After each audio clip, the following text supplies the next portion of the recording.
1999만원짜리 수입차. 여러분들은 어떻게 생각하시나요? 최근 수입차가 대중화되면서 저렴한 수입차들이 많이 들어왔죠. 일단 폭스바겐만 해도 제타가 있고 그 후로도 티구안 이런 모델들이 가성비를 내세워 흥행에 성공했습니다. 그런데 아반떼 가격인 제타보다 더 저렴한 자동차가 있었죠. 여러분, 이 차 알고 계셨나요? 1999만원. 와, 놀라운 가격입니다. 오늘의 주인공은 바로 가성비하면 대표적으로 떠오르는 나라 중국 출신 모델 캔보 600입니다.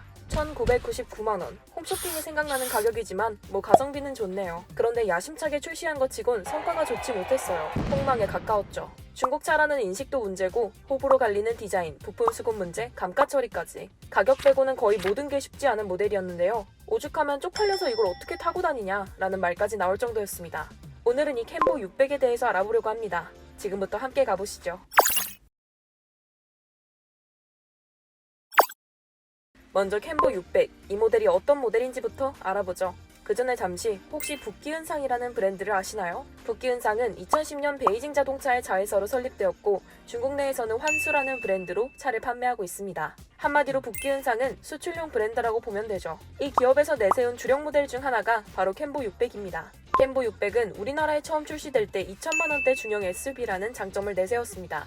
차체 크기는 길이 4695mm, 너비 1840mm, 높이 1685mm, 휠베이스 2700mm로 QM6와 비슷한 크기를 가졌죠.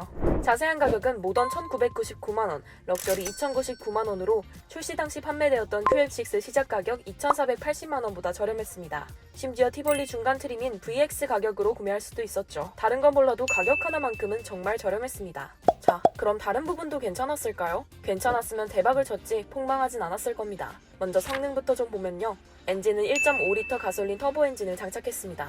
배기량은 적지만 터보차저를 장착한 덕분에 출력은 147마력, 최대 토크는 21.9를 발휘하죠. 수치상으로는 그래도 괜찮아 보이나요? 문제는 직접 타본 사람들에 의하면 출력 부족이 크게 느껴진다고 합니다. 실제로 몇몇 소비자는 중국 법인에서 보내줘서 2년 정도 타봤는데 성능은 모닝보다 못하다. 경사가 조금이라도 있는 곳 오를 때 정말 힘들어 보이더라. 이런 의견을 더하기도 했죠. 그것만 문제게요. 여러 브랜드를 섞은 듯한 디자인도 호불호가 많이 갈렸습니다. 전면 그릴은 렉서스와 실내는 쉐보레와 비슷하면서 도마 위에 오르기도 했죠. 후면은 딱히 뭘 닮았다는 느낌은 없지만 너무 저렴해 보이는 디자인 때문에 크게 혹평을 받았습니다. 마감이 부실한 점도 네티즌 사이에서 여러 번 언급된 문제인데요. 중국의 자동차 제조 기술이 그다지 좋지 않기 때문에 어떻게 보면 당연한 문제입니다. 단차가 심하다든지 2열 등받이 각도가 안 맞거나 심지어 몇몇 부품은 손으로 뜯길 것 같은 느낌이 들기도 하죠. 여기에 외관에 녹이 발생한 차도 있었습니다.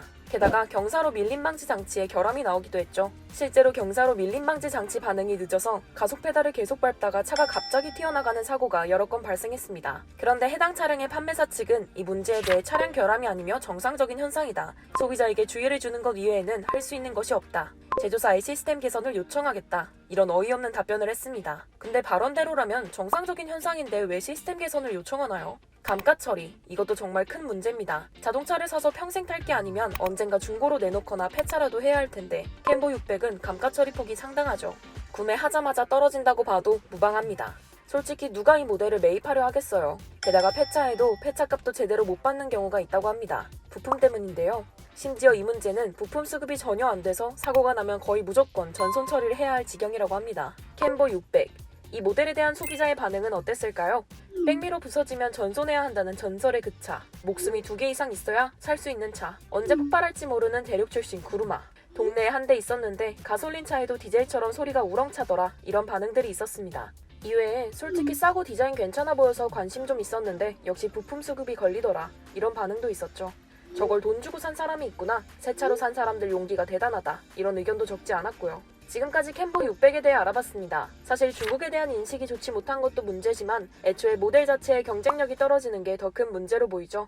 다수의 네티즌 의견처럼 아무리 가성비라 하더라도 2천만원 돈에 캔보 600을 사는 건 현명하지 못한 선택인 듯 보입니다. 소비자가 가격만을 추구하지 않는다는 건 이 대목에서도 알 수 있죠. 물론 중국차 시장이 급속도로 발전하면서 여러 브랜드에서 여러 모델이 생산되고 있긴 한데요. 그중에는 주목받는 전기차 브랜드도 있고요.